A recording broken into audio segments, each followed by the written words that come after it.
consequences when people stop setting goals and dreaming dreams. There's consequences when men stop speaking God's plan over their children. There's consequences when men hide in caves and get quiet and stoic and turn inward. There's consequences.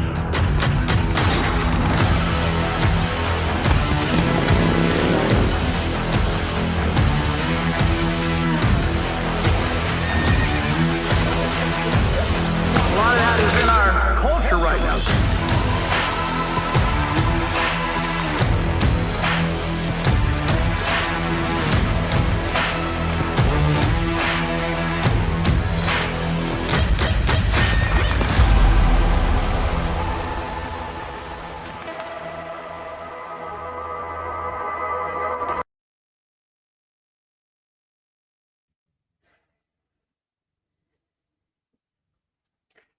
Hey guys, welcome to Five Star Man Champions live stream. I'm your host, Neil Kennedy. I'm glad that you are here. Hey, before we get started, make sure that you give us a thumbs up on YouTube and also do a like and share on Facebook. That would help us out a lot. I'm glad that you're here. If you've not registered, if you're coming to the Authentic Five Star Man Conference, please make sure that you register. Really excited about the conference. Paul Earwood and his team there in Lodi, California is doing a great job. We're going to have Derek Drawn. He's going to be speaking. We got Mark Prado coming in. We got Jason Kennedy, who's the lead pastor in Bakersfield. And then myself will be there as well. Of course, Paul Earwood will be speaking. And then I think Bart Murphy is coming to be with us as well. So excited about it. We've never had as many registrations this far in advance of the conference. So we're really excited about the momentum of what God's going to do there in Lodi, California. And pray with me. I'm directly in communication with 40 churches right now to launch the 45-day challenge in 2025. And I know that we're going to do a lot more than that. But these are churches for me to go into and speak, and it's just going to be an exciting year. I've never approached the year the way that I am right now. I've never had such a commitment to make sure that every single step that I take is ordered of the Lord. I've always believed that, but I've never been so intent on making sure that that happens. And so just be praying with me about that. And we want to have 4 authentic Five Star Man conferences in 2025.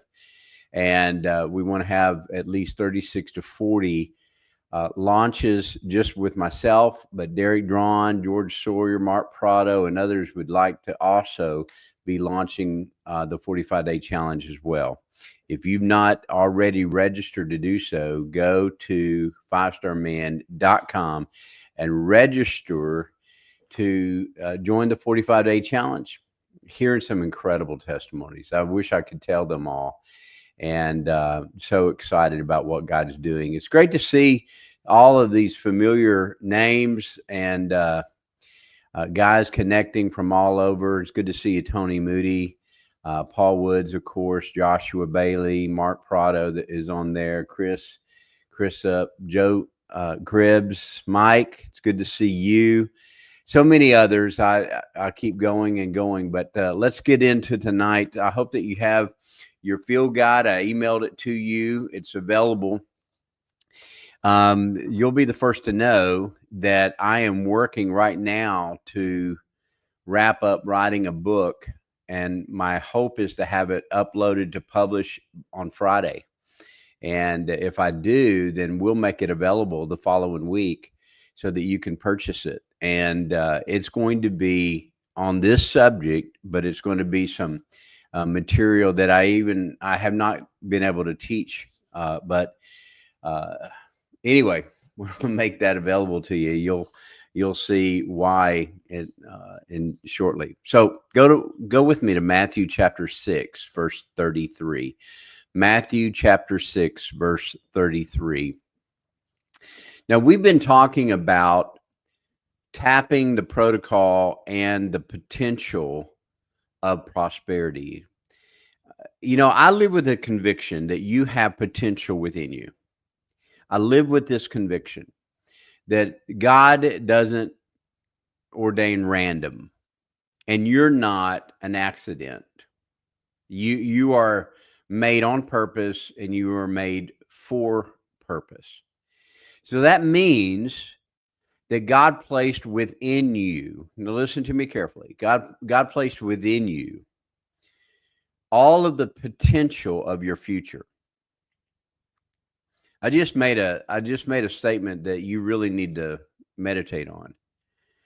If God made you for purpose, that means that he put all of the potential of your future within you. In the same way that he created seed, Genesis chapter 1, verse 11, he housed the potential of the future within the seed. If you hold a seed, you're literally holding the capsule of the future. And in the same way, you have within you the potential of your future. That's why the destruction of a child conceived in the womb is such a tragedy. The tragedy is the potential of that person, and that purpose is lost. So with that understanding of understanding a protocol and a potential of your prosperity, and remember, the word prosperity means that your journey will go well with you. Prosperity is that your journey will go well with you. My definition of prosperity is that you have the means to fulfill your meaning.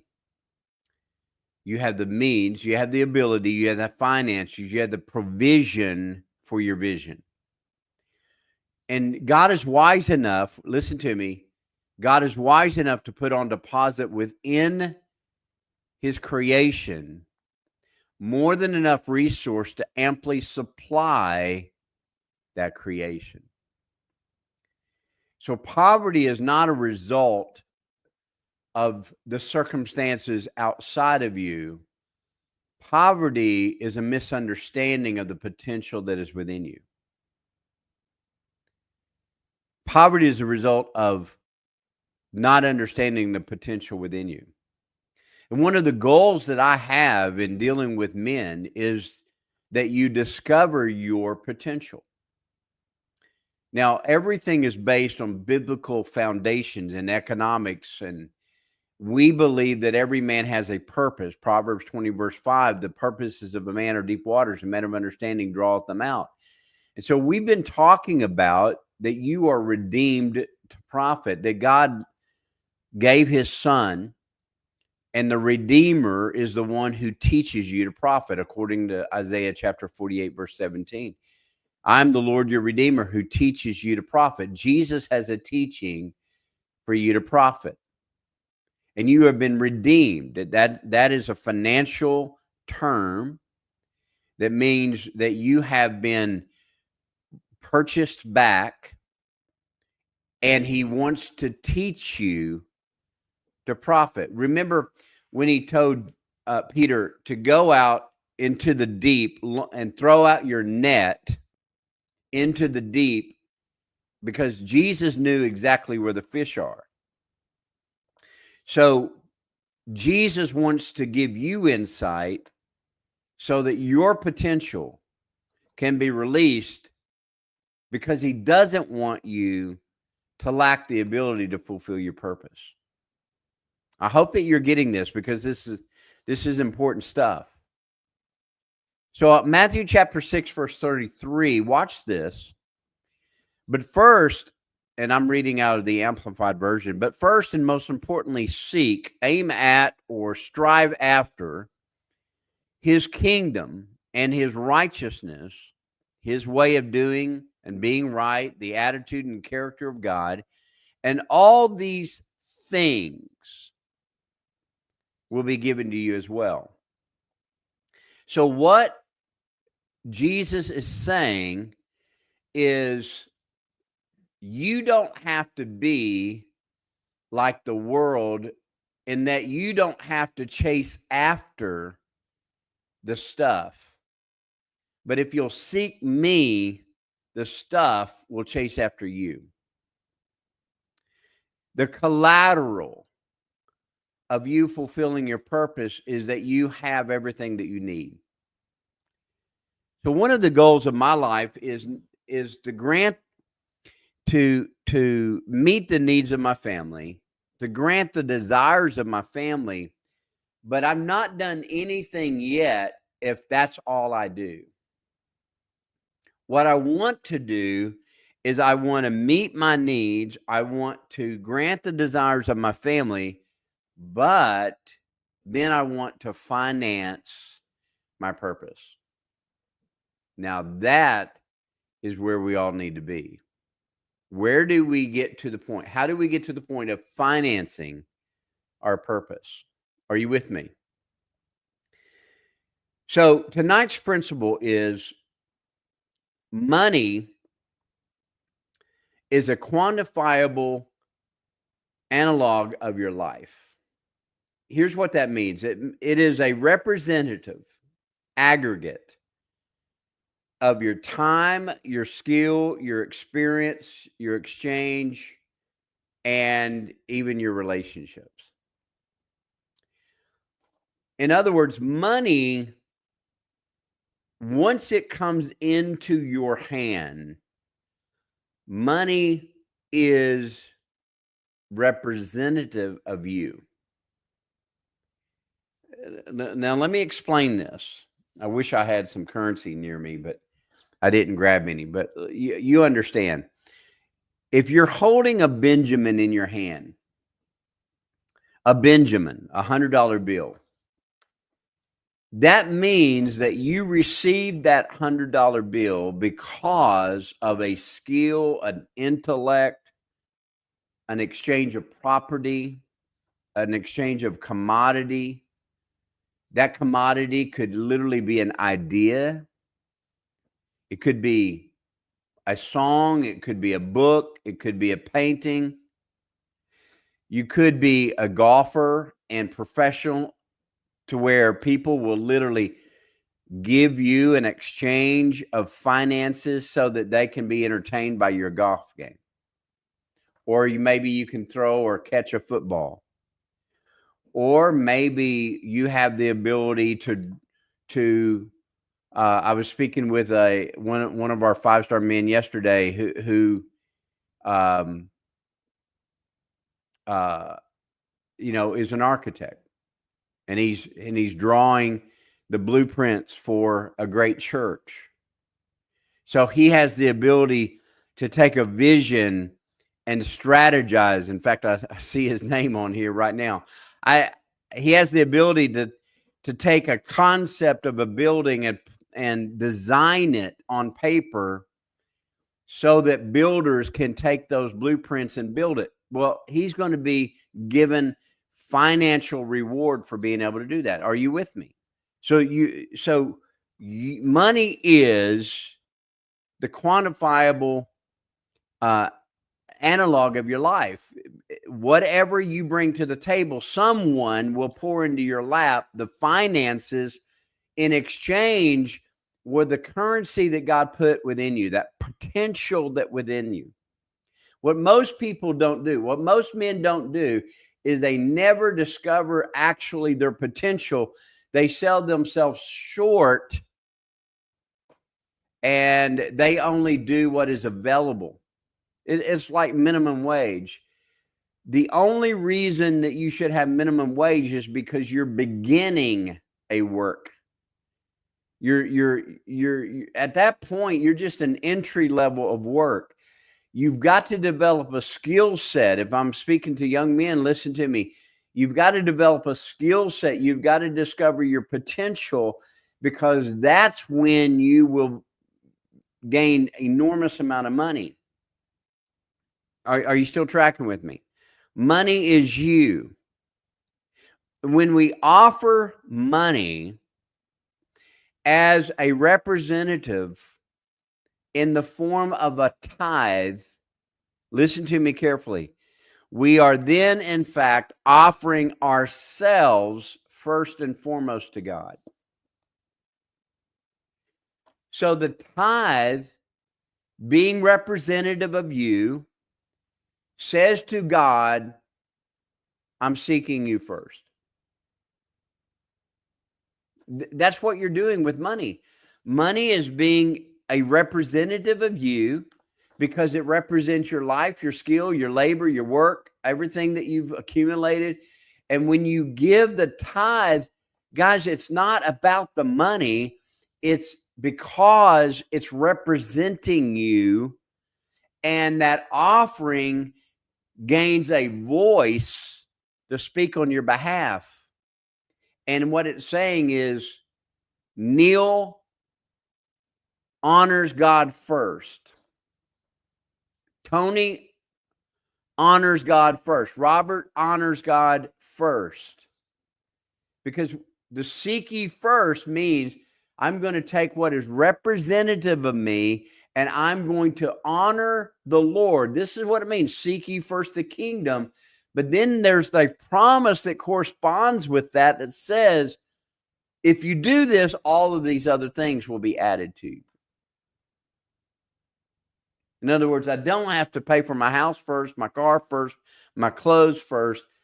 If I put God first, then all of these other things will be added.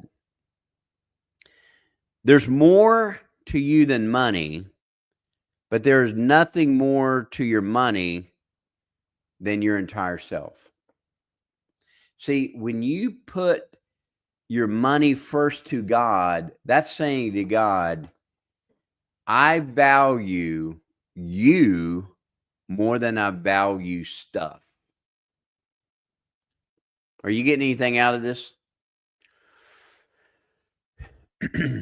Money or currencies are only trusted when they're represented, or they are represented by accurate weights and measures. Now, this is important.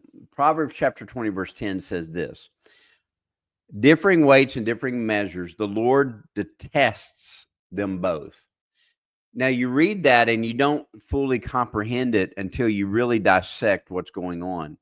What God is saying when he's saying, listen, don't have two sets of measuring here. He's really saying God hates when you demonstrate a double standard, the way you measure for others, but then you don't measure the same weight upon yourself. Now, why is this important? Because it's a matter of integrity. It's a matter of integrity. Now, this is where it gets really, really practical when you think about this. Let's take the dollar.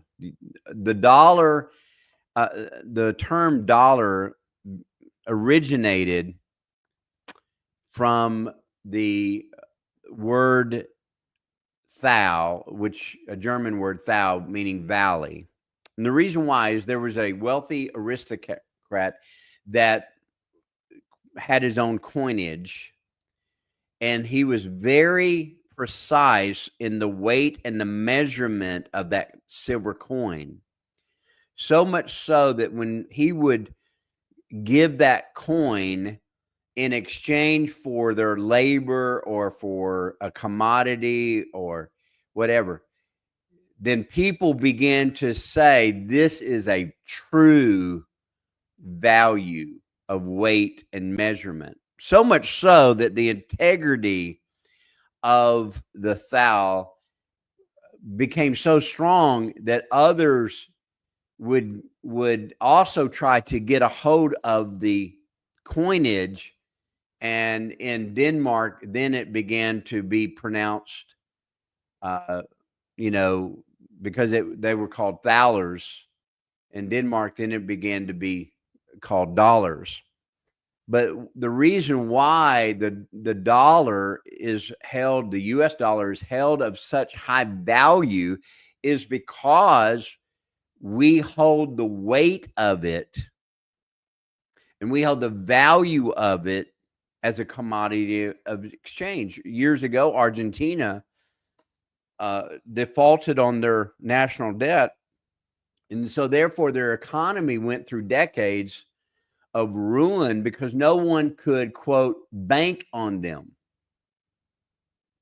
I'll give you another example. Before Bitcoin, there was, early on the internet days, there was digital currencies called floods or flues and beans.com.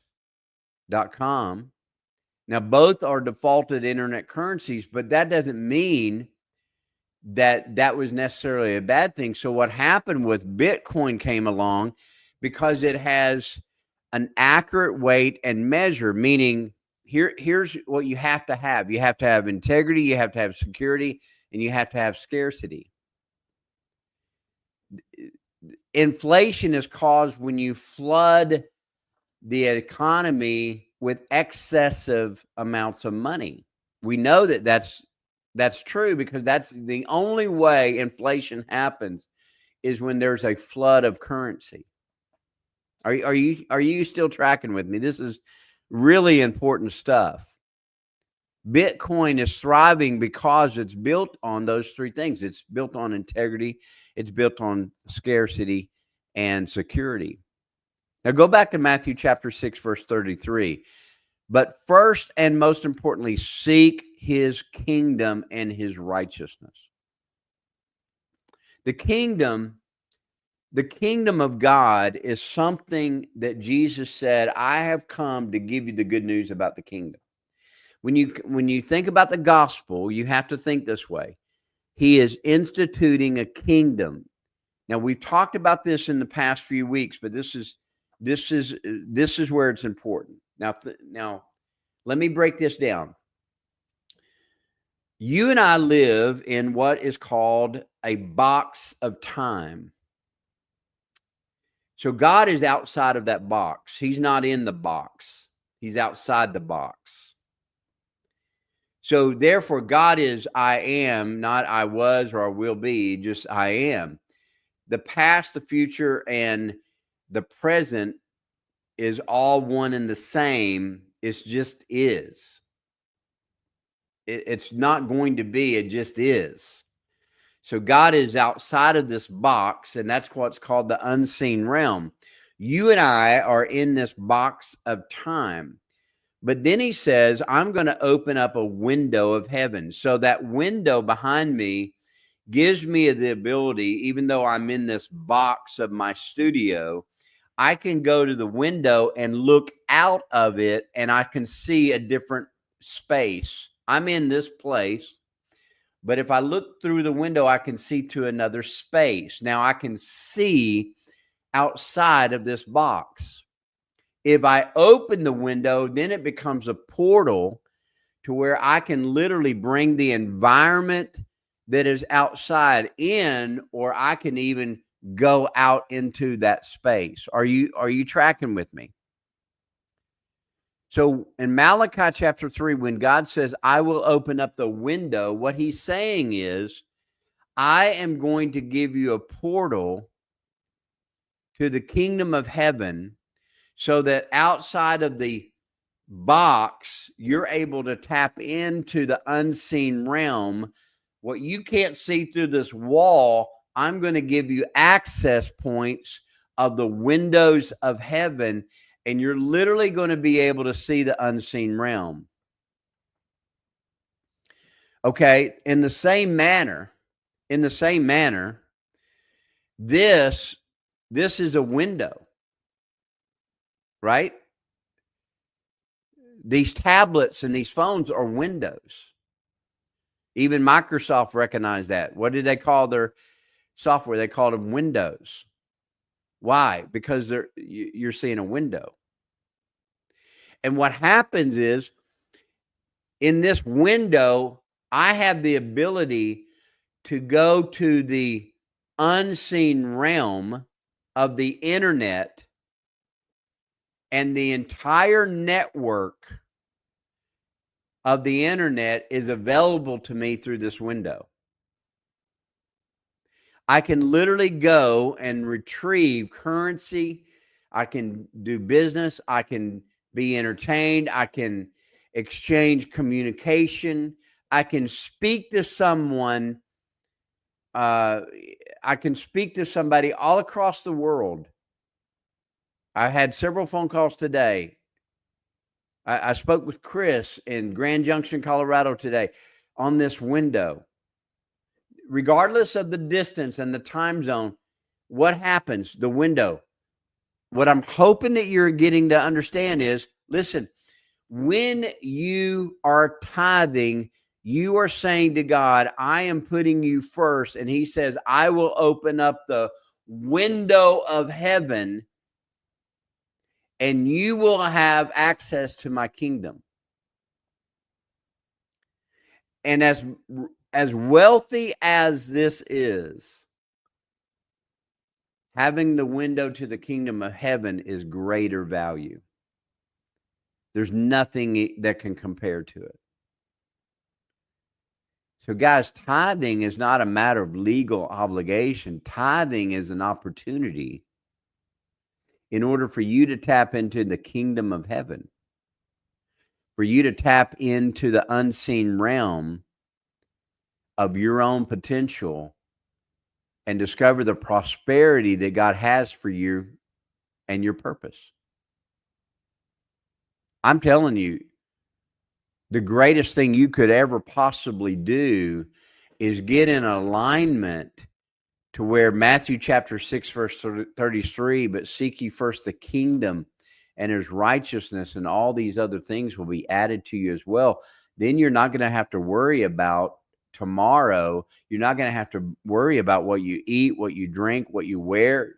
You just focus on my kingdom. And I'm going to give you access. I'm going to open windows. Are you with me? Years ago, there was a man. I was pastoring my second church, and there was a man who said to me and Andy Chrisman. Andy was my worship pastor at my second church. Andy Chrisman was with a group called For Him, and he was my worship pastor. And so this gentleman came to our church. I really didn't know him that well, but he said, I had a dream last night about you and Pastor Andy. And I said, okay, what was that? He said, you were teaching men, businessmen all over the world. But they weren't in a room. They were just looking through windows. And Andy, he said, was singing and leading a number of people that you couldn't number. And he was leading worship through, and it was all through windows. Now, at the time, I didn't know, at the time when he said this was a little bit premature to what the technology, the iPhone hadn't come out yet. I mean, it was years ahead of that. It was 2001. So the concept of what you and I take for granted today was just coming on the scene. But God gave me a vision of that after he gave it to that man of that dream. Are you tracking with me? See, today, while I'm having coffee and I'm doing my prayer time and my study time, there's approximately 250,000 men that are reading the Daily Champion while I'm having coffee in the morning. There'll be hundreds of people who are watching this over the next few days. There will be thousands of men who join the 45-day challenge. What am I saying is I actually could not build the infrastructure of a church to house the number of people, the number of men that we reach on a daily basis. I wouldn't be able to get Chris to build me a building big enough what we can do is through this window, we can communicate. I got to close with this. I got 1 minute.